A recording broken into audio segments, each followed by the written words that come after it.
Hello and welcome to Business Unusual. I'm Mona-Lisa Dube, and my guest today is a founder and owner of a locally made brand. And now they make phones, and they're going to tell us a bit more about what they do. My guest today is the Chief Executive Officer of Astro Mobile, Dr. Munyaradzi Gwatidzo. Thank you so much for making time to chat with us today. All right, thanks, Mona-Lisa. All right, so from the very popular Gtide, right? Gtide to Astro Mobile. Walk us through the journey. Thank you for that. I think it has definitely been a long journey, very interesting, full of ups and downs. Over the last 15 years, I can say, that I've been, building this brand. So Gtide was pretty much inspired and motivated by the need to come up with something that was affordable for the people. Mm-hmm. So I think Gtide is a brand that I introduced into the market during a time where cell phones were regarded as a luxury, right, where the majority of the people couldn't afford. And for me, I looked and said, you know what, someone has to do something about this. So coming from being a self-made technician or as a part-time job while I was working for a bank, I saw an opportunity to actually come up with my brand. After, buying broken phones, fixing them and reselling them, I saw that that was not enough. It was not giving me the skill that I wanted. So it then motivated me to go to China, talk to a couple of manufacturers and, try to convince them to say, you know what, we can actually come up with a cooler brand that is affordable, that can actually help more people to have access to connectivity. Right. Yeah, so, I then went to China. At that time, I was still employed. I was still working for a local bank. Went there, met with a couple of guys, told them that, we can come up with something more affordable. Mm-hmm. So that we've got as many people as possible that can actually afford to have devices. So obviously the first attempt was not very successful. I was very young and they felt that I didn't have enough resources, right, to be able to drive such kind of an initiative. So, I came back and, but I kept on trying, pushing, them. And a year later, that's when they contacted me back and say, what, we seem now to have an interest to actually invest, our solutions into Africa. Mm. That's when I went there, and then that's when we came up with Gtide. Right. Which that was what the G stands for. Yeah. So, it was a very exciting fun. And many people still remember it because of the noise. Loudspeakers. The loudspeakers. And for me, I think it was actually the signature difference of the device. Because during that time, there was no any additional value adds that you could put on a phone. There was no internet as yet at that time. So the only two things that you could actually pretty much put on a phone is the radio. Mm-hmm. And at that time you could put an SD card, which means you could, put your music on the phone and you could listen to it. But many people couldn't actually afford to buy. So you find that in one family, maybe one person, if you are lucky, actually afforded a phone. So for me, I thought that, if they were to play music, everyone would have to hear the music. So that's how we designed the phones, and you put like a big speaker in the phones. Mm-hmm. But unfortunately, you'd find out the technology is made in such a way that you can't separate the speakers. So the speaker. So everything becomes very loud. Everything becomes very loud. So from the experiences that you learned from the Gtide era to where you are now, what do you think makes it stand out? I think what makes it stand out is, the ability to continuously improve and develop over the years. So even now having Astro Technology Group, it was not an easy journey. Even how we ended up losing the Gtide company, even after, building and promoting it and growing it into probably at that time one of the biggest, upcoming African brands. And I always tell people that at some point, even here in Zimbabwe, we overtook Nokia in terms of market share. And I actually had one of the executives from Nokia call me and say, wow, how does a black African do that? Where did you study? How did you study it? And, it was so fascinating for them to say that it's a skill that I learned myself. And they couldn't believe it, that it was possible for someone to be able to do that. So it actually shows what happens when there's a vision and a drive. And you tell yourself that nothing is going to stop me from doing this, irrespective of everything around you telling you that it can't be done. So for me, I think that was one of the most important things that helped me to continue go. And even after that, I think many people would know the story that I ended up losing the company to the Chinese, that I partnered with. So pretty much you'd find out that I was very young that time, mainly focused on building a cool brand that everyone was using, very excited that, I'd built something that you would literally see in every home. Every person that you meet in the streets, they were pretty much using the brand that I had built. Right. So it was very exciting for me, and that's all that mattered to me, that, I want everyone in Africa to have a phone, and it has to be a Gtide phone. So, but when you partner people, to them, what they were most interested is the money. Exactly. So at the background, but is that not the bottom line, though? I think this is what normally happens in business. I think it's very important when you've got partnerships to make sure that whoever you bring into your business is people that pretty much sees and shares the same vision that you have. So I think there was obviously a disconnect in terms of the visions, where for me it was growth and building this cool brand in Africa, and that would fight brands like Nokia and Samsung. So for me that was the most exciting thing. And the partners, for them it was the money. How can we kick this guy out? How can we remain with this company? How can we make more money out of this idea? So obviously they then work on the agreements and everything that ordinarily initially were not there, because we thought that it was a gentleman's agreement. And then you ended up losing out on your company that you founded. That I founded, So how locally made is Astro Mobile? I know we say that it's a locally, is it local in terms of it being originally from Zimbabwe? Just how locally made is it? So pretty much, I think it then entails one understanding how the dynamics in terms of how mobile devices are actually manufactured. So even if you look at the brands that we all know, like your Apple brand and everything, you'd find that Apple doesn't actually has a manufacturing plant in America. It's pretty much everything outsourced. It's because of the ecosystem of devices and how they're built. So you find out that most of the components that you find on the phones, you've got specific companies that manufacture those different components. So pretty much it then works from the screen, from the chipsets, from the batteries, from everything pretty much that you find. These companies that specialize in actually making that stuff for you. Right. Once you have actually built the prototype of the device, and you then outsource that for more efficiency and to leverage on the experience that these companies are. So all Astro devices, even Gtide devices, the prototypes were developed in Zimbabwe, the blueprints were developed in Zimbabwe, pretty much the entire device was developed in Zimbabwe, but we obviously outsource the manufacturing out of China because of the efficiencies that are within the ecosystem that they already have. So from your journey and from all this work you've been sharing with us, in your opinion, where are we in terms of the technology industry in Zimbabwe? Yeah, I think we're still very far, if I can say, I think, to be honest. I think, building a tech ecosystem or a tech hub in Zimbabwe, it requires a lot of support from the government itself. So the government has to take a deliberate drive and move to say that we want to make Zimbabwe a technology hub. You don't think that drive is there? I don't think that drive is enough. I think there's been definitely interventions that have been done in terms of coming up with different policies, but I think they are not so deliberate in terms of driving tech development. I've seen a lot of initiatives that have been done by the ministry in terms of setting up tech hubs within the different universities. I think it's a good start. But I think from a budgetary perspective, there has to be, enough resources set aside. What is enough for you? What, as a business person in the technology industry, what would you define as enough? Obviously, enough is very relative. It depends on what we are looking at. But I think there has to be substantial budgets allocated to actually drive the tech ecosystem. Right. So, you're not looking at anything less than $1 billion. If your government is really serious in terms of driving a tech ecosystem.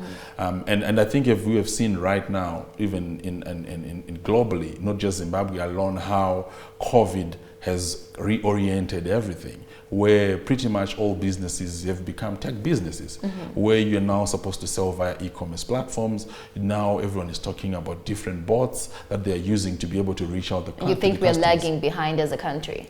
I think we're definitely lagging behind. I think if you look at other countries like Kenya, Egypt, Nigeria, they're really doing a lot in terms of building technology companies. But where do you think the wheels are falling off? You gave all these examples, and I know another African country that's really doing well is Rwanda.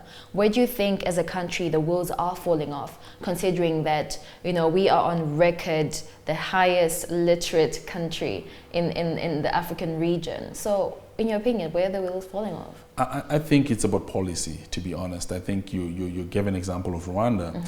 They have got a deliberate policy that drives technology, and they've created an open, kind of environment that supports businesses that are within the technology industry with things like, rebates on taxes, and they've got a lot of budgetary support that they're actually giving to be able to do that, because these things are pretty much capital intensive. I can give you that we brought in a manufacturing equipment plant in Zimbabwe for the last 5 years, but it has been very difficult to operationalize it. Why? Because we don't have policy that is deliberate in actually driving these kind of initiatives, because I feel that our system kind of separates itself from the private sector. So pretty much what happens is, if you're in private sector, you're in private sector, it's your business. Well, we've heard reports that you were given some sort of rebate by the government, Astro Mobile as a company. Yeah. I think it depends in terms of what rebates and how these rebates are actually helping. So for example, I can give you an example that if there's no commitment from government to support locally produced products, it makes it difficult. Right. So for example, for us to be able to make phones here, there has to be a commitment from government that government itself becomes the #1 supporter of its own products that are being made in the country. But if you don't have that commitment from government to buy and support locally produced products, I think that's where it starts. It's not just an issue about Astro Mobile, it's about everyone who's producing products locally. I think that there has to be policies that are deliberate in supporting locally produced products, because that is the only way these companies can grow. That is the only way these companies can become better. That is the only way the companies can start producing top-class quality products, because it's a journey. You don't just start by producing the best phone day one. It means you're going to make mistakes. You're going to have to improve on those mistakes. But the government should be there to support, because these kind of initiatives, you not only have got technology transfer into the country, but you're reducing on imports, you're starting to drive exports, and pretty much it's good for the country at the end of the day. But there has to be a long-term view in actually knowing that the future is going to be driven by technology, whether we like it or not. Is this the reason why you then opted to have your manufacturing plant in Zambia? We've had reports of you having a manufacturing plant in Zambia as opposed to actually having it established here in Zimbabwe. Is that why? Because you feel there is maybe not feel, but because the situation on the ground is not really supporting your vision? I would want to say that. I feel that there can be more support that is actually deliberate in terms of actually driving these kind of initiatives. Like what you've said, other countries, they are very excited when you've got such kind of an innovation, set up. They're welcoming, they've got policy frameworks that support what you're doing, they've got upfront commitment that the government is actually giving to be able to say, okay, at least 50% of what you produce, we will make sure that the government buys at least 50% of its products that are within the line that you produce from a local company that is manufacturing. So for me, I think it shows that commitment that government is serious in terms of actually supporting locally produced products, especially within the technology industry. Yeah. So what were the hurdles that you faced in establishing your company in the Zimbabwean context, that you had to opt to have branches in different parts of the African continent? So I think there's different challenges that we obviously have faced, and obviously one of it is obviously the issues to do with the volatility in terms of the currency. So it's sometimes very difficult, especially if you're operating in an environment where you have to outsource almost all the components and you have to outsource the products that you're producing. It means you rely heavily on Forex for you to be able to do that. So if there is not enough support in terms of Forex, it makes the business very difficult. I can give you an example that, as a company, our vision, number one vision, is to make sure that there's access. Access entails to make sure that there's affordable devices to everyone. And one of the strategies that we adopted as a company was to make sure that we create financing for devices so that people can pay over 24 months so that it's at least affordable for as many people as possible to be able to do it. But one of the biggest challenges that you then face is you then face an issue where all that value is eroded away because there's a change in policy. So now you are in a position where you've got lots of money that you're owing your foreign suppliers, but the local currency that you have actually given to the customer is worth less than 10% of what you're actually owing. So effectively, what it means that the value can easily, be wiped away. So you find those are some of the challenges that we would face, as a company, and there is no further support to cushion such kind of impact on companies, which makes it a little bit difficult, for us as entrepreneurs. How do you strike the balance? You speak about access and affordability, but hey, this is not a NGO, it's a business. You have to make profit at the end of the day. So how do you strike the balance between that affordability and access and actually being profitable as a business? It's for me, I believe that, for a business to thrive and for a business to continuously go on and be successful, you need to be solving problems that are within your community. And for me, one of the biggest problem that is within our community is lack of access to smartphones. So even if you look at the percentages right now in Africa, more than 60% of the people in Africa don't have access to smartphones. And the main reason is affordability. And now if you look at how our lives are controlled and driven by a smartphone, it's amazing. Education is now on the smartphone. Banking is now on the smartphone. Shopping is now on the smartphone. Health is now on the smartphone. So pretty much what it means is a cell phone ceases to be a luxury product. It's a necessity. If you don't have it, it means you can't survive within the modern current, ecosystem. So as a company, for me, I believe that it's our duty to also be able to create these kind of solutions. So in as much as, yes, you still have to make profit, you still have to be profitable. But I believe the right product and the right solution is always easy to then make a profit from there, because you've got a real product that is actually changing people's lives that they can afford. Can we characterize Astro Mobile as a small to medium enterprise?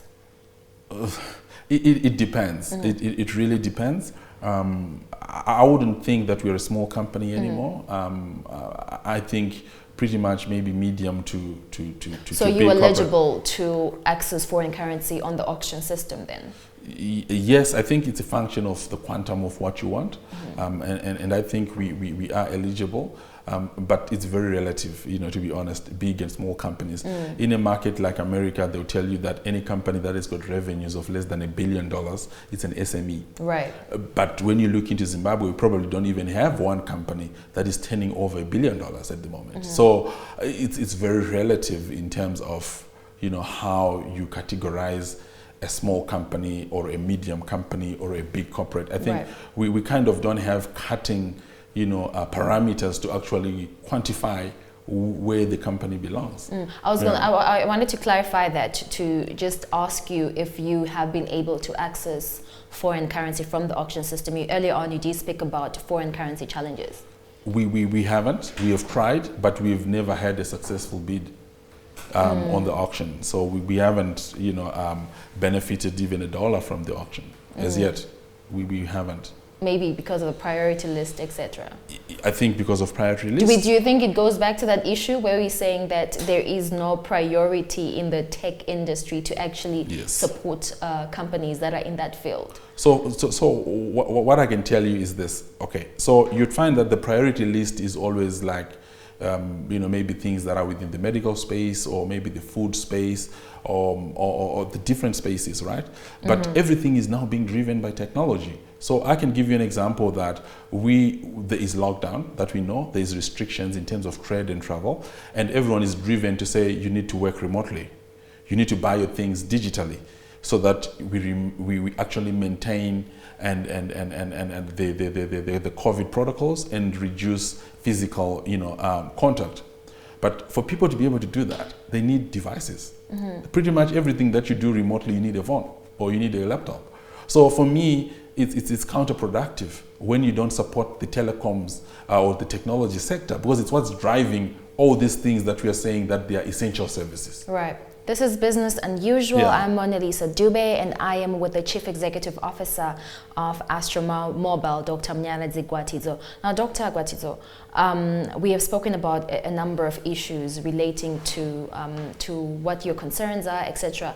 Who are you having conversations with regarding all these concerns that you're facing in the tech industry that you've identified in your work? Are you engaging anyone, the authorities, to listen to what you have to say? We are definitely engaging people. Obviously, we operate in an ecosystem. We always, engage the respective ministries to be able to assist. I think you find out that our business is affected by different ministries. You've got obviously the Ministry of Industry, because from a manufacturing perspective, you've got the Ministry of ICT from a technology perspective. So you've got different ministries really that speak into this. Yes, there has been assistance that we've gotten from especially our respective ministry, which is the Ministry of ICT. They've really tried to help in terms of making sure that this initiative becomes possible. So I can say that we are looking at, in the next 3 months, we should actually start manufacturing here in Zimbabwe. We then managed to partner with one of the universities, Harare Institute of Technology, to manufacture the products. So now our assembly plant is set up in partnership with our Institute of Technology, and we believe that this will go a long way in actually then addressing some of the challenges. So some of the challenges we faced before, I think they have really been addressed through this new initiative, to make business much conducive. Yeah. Speaking of Ministry of ICT, the current ICT policy mandates the government to actually get systems and softwares, etc., from locals. I think it says about 30% of it. Has this been happening? Are they actually coming forward to access this 30% from locals? I don't know, but from where I stand, I think it's not happening in the scale that we want. But it's a big industry.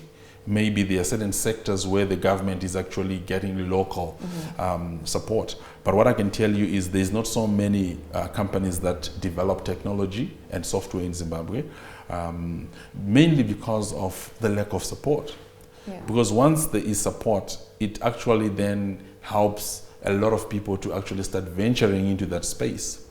But if the government is always using international softwares, every day in the newspaper we are reading that there's a partnership with this company and that company and that company, and in very rare cases where you hear headlines where the government is partnered with local software companies. Is that discouraging to you as an entrepreneur who's in the tech industry? It's very discouraging because we believe that our government should be our #1 supporter, especially when you are in an innovation and creative space where we are developing new solutions and we are creating new ideas.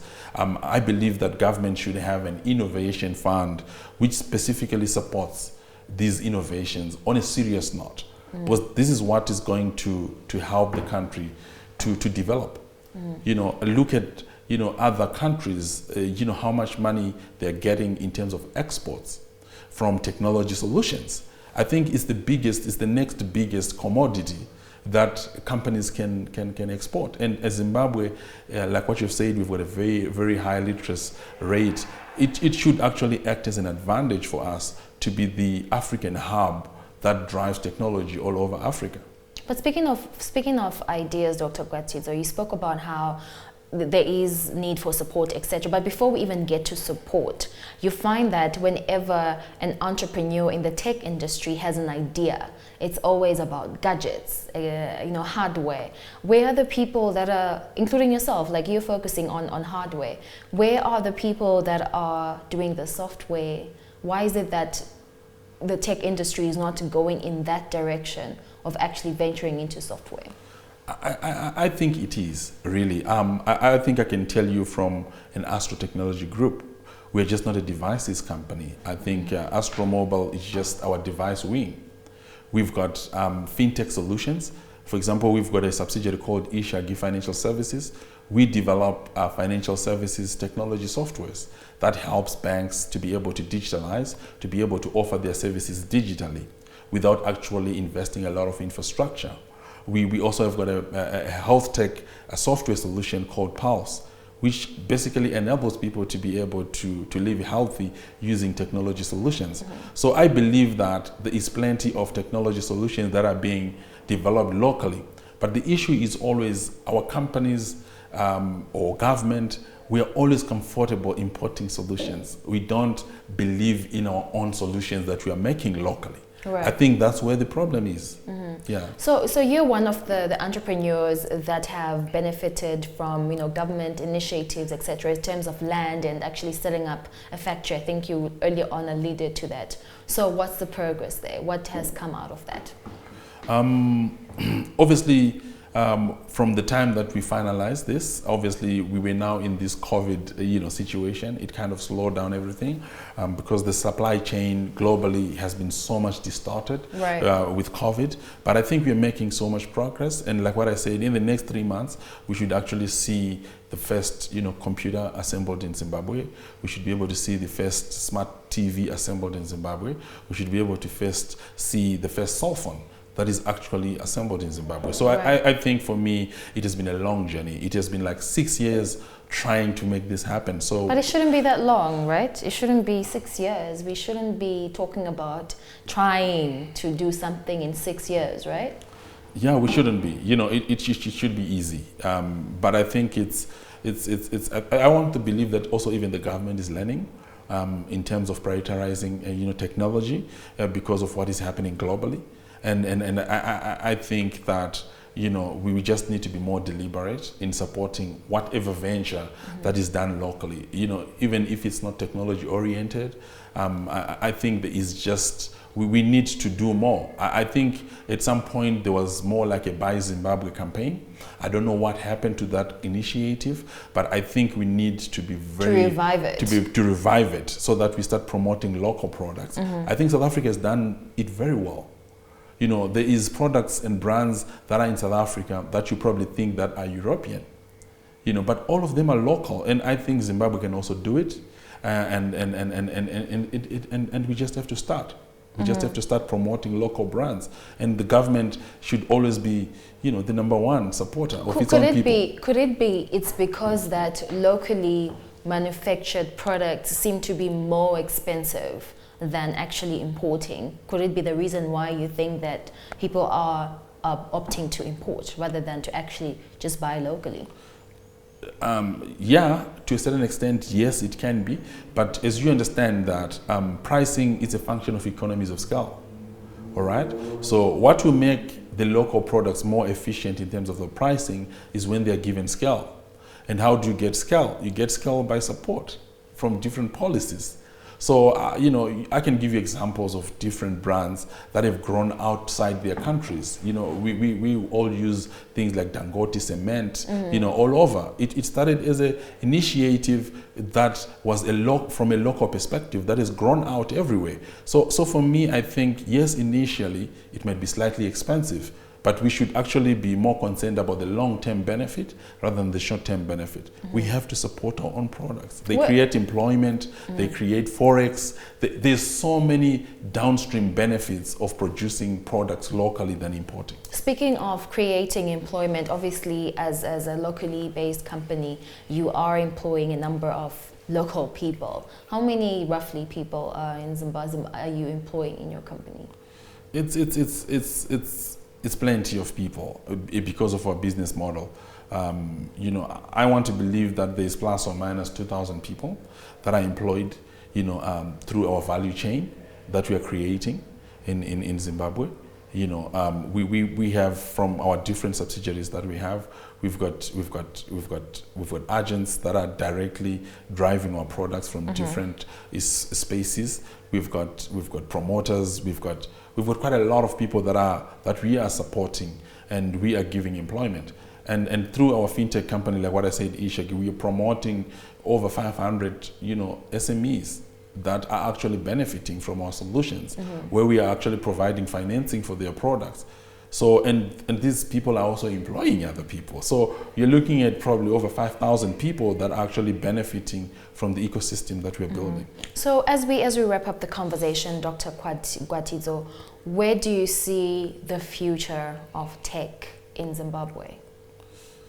You know, tech will obviously be dominating everything. I always say to people that every business will be a technology business in the next 5 years. So pretty much everything will be technology driven. You know, every business, be it a lawyer, be it a supermarket, be it anything that you can think of, is going to be a technology business. And I see tech driving the whole ecosystem in terms of the economy. And I see technology becoming a pillar that will help, you know, us as a country to be able to actually do much more, you know, as a country. You know, we've got very tech-savvy people, we've got learned people, we've got people that are very comfortable with technology, and we've got young, upcoming people that are very vibrant and smart, and I think that is going to really position Zimbabwe. And I think it takes a lot of collaboration, a lot of partnership for that to happen. And you've recently collaborated with Logic to make sure that you have TVs, etc. going on. So how's that going? What's the development with that? So I think it's going very well. I think as businesses is the ability to be able to leverage on each other. I think we've got certain competencies that they didn't have. They've got certain competencies that they had, and we then collaborated to actually produce, you know, the right products for Africa. So we are very excited. They were not in the mobile devices space, and for them to also actually get into that space, they had to partner with Astro, which we think it's something which is very exciting. It eventually also opens up even the American market for us, which is a market that we thought it was going to take us longer, you know, to be in that market. But you know, in the next 3 years, we think that even America will probably be one of our biggest markets. So it's for me, it's always exciting when African companies produce products that are sold even in the West and globally. So for me, that's very exciting. I always like talking to business people that have time frames. You know, you have goals and time frames, and I think that's commendable. Thank you so much, Dr. Munyaradzi Gwatidzo. He's the Chief Executive Officer with Astro Mobile. We appreciate your time with you here on Business and Usual. All right, thank you, Mona-Lisa. I think it has been a very interesting conversation.